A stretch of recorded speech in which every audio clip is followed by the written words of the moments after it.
Graça e paz, povo abençoado. Continuando o terceiro vídeo sobre a respeito ainda dos dízimos. Então, um tempo atrás eu vi um líder forte também, que é pastor, que é bispo, né? Que diz que é bispo.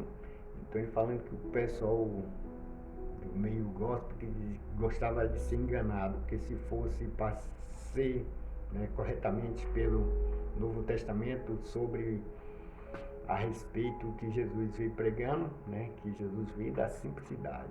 Então não tinha como ninguém subir na vida porque o negócio é estreito. Mas isso que o pessoal gosta de ser enganado, isso tá aí, né, nos YouTube aí. Então, o pessoal gosta de ser enganado, então se eles querem isso, aplica isso. Mas o pessoal gosta mesmo de ser enganado, não gosta da verdade não, gosta de andar com a mente turbada. Então, como eu vou falar, falando a respeito de Mateus 23, quando estavam ali os discípulos e os fariseus, né? E Jesus começa a bater a correção. Primeiro, Mateus 23, do 1 ao 4, e você segue. O capítulo todo. Jesus começa a bater, né? Forte sobre ele. Na cadeira de Moisés, escute bem, na cadeira de Moisés, assunto que vai estar falando no dízimo no 23. Se assentam os escribas e fariseus. Em algumas versões pode estar sentado, ou em outras, né, se assentam. Na cadeira de Moisés se assentam os escribas e fariseus. Observais o que eles fazem, mas não faça igualmente eles. O bom ditado é como se fala, né? Faça o que Jesus mandou, mas não faça o que eles estavam fazendo. Porque eles queriam, e estava, como até hoje, aplica fardo pesado para você carregar, mas eles não querem mover uma palha. Quer estar por lugares bons, comendo os bons, os melhores, né? Viajando, enquanto você está se matando para fazer o bem, para abençoar aqueles que estão mais fracos, mas a questão deles é subir no topo da pirâmide. E às vezes quem está do seu lado precisando, você não ajuda. É como já falei em Mateus 3, em Mateus 5. Um dia Jesus pode cobrar. Tive nu, não me deste que vestir. Tive com fome, tive preso. Então, às vezes a gente não olha esse lado. Então, como eu já falei, então leia o capítulo todo de Mateus 23. Então, na cadeira de Moisés, olha e observa bem, se assenta, ou estão assentados escribas e fariseus. Agora vê Mateus 23, o mesmo capítulo, a hora do dízimo. O que Jesus estava falando ali? Quem estava dando dízimo foi cristão? Peraí. Foi cristão, foi os discípulos, ou foi os escribas e fariseus?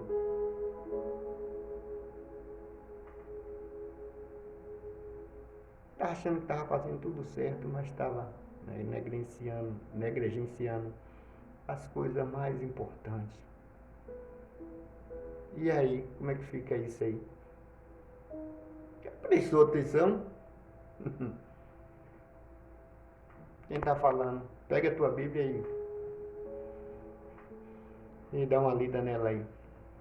O que Jesus falou no começo, Mateus 23, na cadeira de Moisés, se assenta os escribas e fariseus. Estava ali discípulo tudo observando, já para aprender, né? Já de olho para aprender. Observar, fica observando o que eles fazem, só que eles não faziam nada certo. Queria fazer do jeito deles. Tipo de oração que eles queriam apresentar, e Jesus batia a testa direto com eles ali. Até que eles próprios mesmo levou Jesus a ser crucificado. Certo que era, né, um mandamento de uma promessa de Jesus. Então de vir libertar aqueles que querem ser libertos, aqueles que querem entender da palavra, do Evangelho, que aprende a palavra e aplica ela corretamente, para saber o que é Evangelho, o que Paulo ensinou, o que Pedro ensinou, os demais apóstolos, só um que abandonou o barco, traiu Jesus, que foi Judas. Então, a gente vê por aí, porque essa aplicação, quem aplicou o dízimo, não é que eu estou dizendo que o dízimo está errado, se você quiser fazer mesmo, eu mesmo concordo. Eu oferto na minha igreja em forma de um envelope, mas não que eu tenho na minha mente que eu estou dando dízimo, jamais. Depois que eu aprendi isso e tive um sonho sobre a respeito disso, que foi o próprio Jesus que me passou, isso eu tenho certeza do que estava acontecendo e isso vai acontecer no final, porque foi me apresentado, foi João capítulo 10. Então, a gente se vê que João capítulo 2, João Batista, sobre a respeito ali do templo, né? Onde o pessoal estava, né, fazendo negócio do templo e continua hoje, né? Cada um pregando o evangelho por dinheiro, que se fosse pelo amor, igual Paulo fala, que ele começou nas igrejas, né, cobrando, mas ele veio dando a correção. Isso está eu já falei, segunda carta de Tessalonicenses, capítulo 3. Você pode ver que ele bateu uma correção ali, mas é por amor, porque isso está em Coríntios, 2 Coríntios 9, né, que é oferta com amor, porque isso aí parte do meu coração. Então, não eu ficar com a mão presa, eu tenho meu livre-arbítrio, mas aquilo que me condena, se eu fechar a mão, Jesus vai fechar a mão para mim também, vai me dar um pouco. Se eu abro a mão, isso é segundo o meu coração. E isso não é enganoso. Se fosse enganoso, o próprio Jesus, né? Porque Paulo aprendeu de Jesus. Então, eu estou aplicando o que Paulo falou. E assim como em Atos, né? Foi 7 ali, que era uma mulher que tomava conta, prevalecia, porque os apóstolos trabalhavam em conjunto em abençoar os mais fracos. Precisou de 7, né, tesoureiro ali para cuidar do dinheiro. Então, para que eles não estivessem na palavra, aplicando a palavra e não estivessem fazendo aquela mistura. Então, tinha 7 ali para cuidar. Tinha as mulheres, depois aplicou mais 7 homens. Então, se vê que o objetivo dele era o que ensinou, a abençoar os mais fracos. Isso se vê que era abençoar os mais fracos. Assim como eu falei, que o maior abençoa o menor. Pedro tinha que ser abençoado pelo da casa. Da casa quem mandava?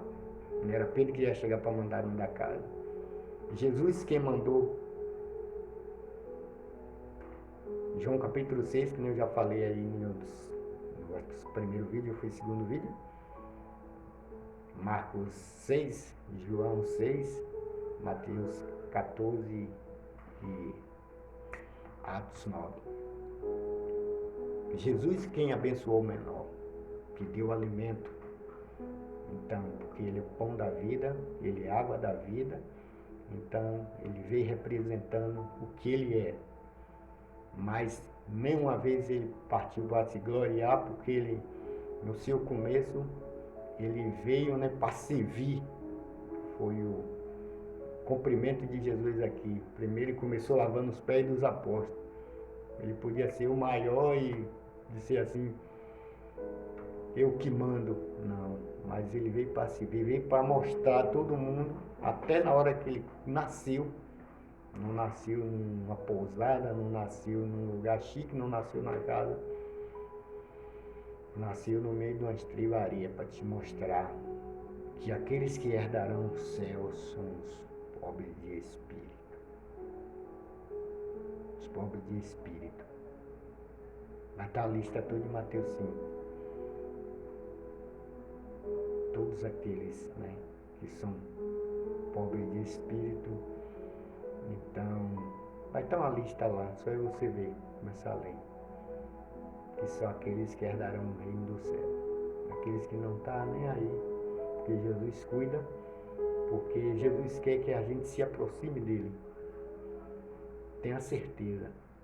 Se eu tiver na minha ambição de colher dinheiro, assim como eu falo dos líderes grandes, ele não está precisando de Jesus. Você vai ver isso em Apocalipse 10 ou 3, Apocalipse 3 a seguir.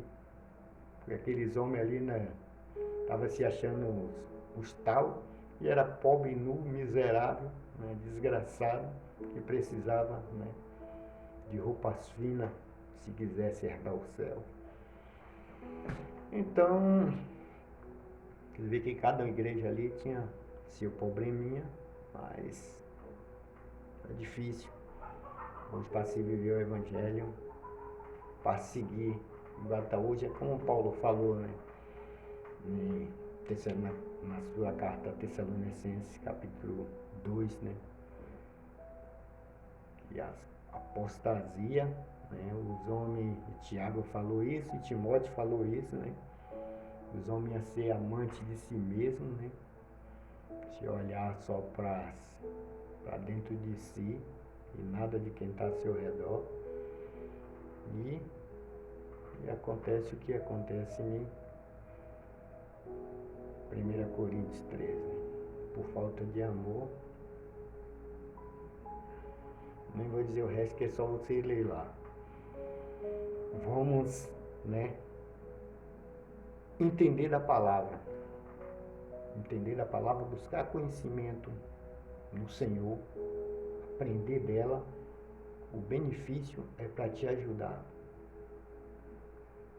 Se eu uso essa palavra como benefício para mim, para eu ter lucro dela, estou me condenando.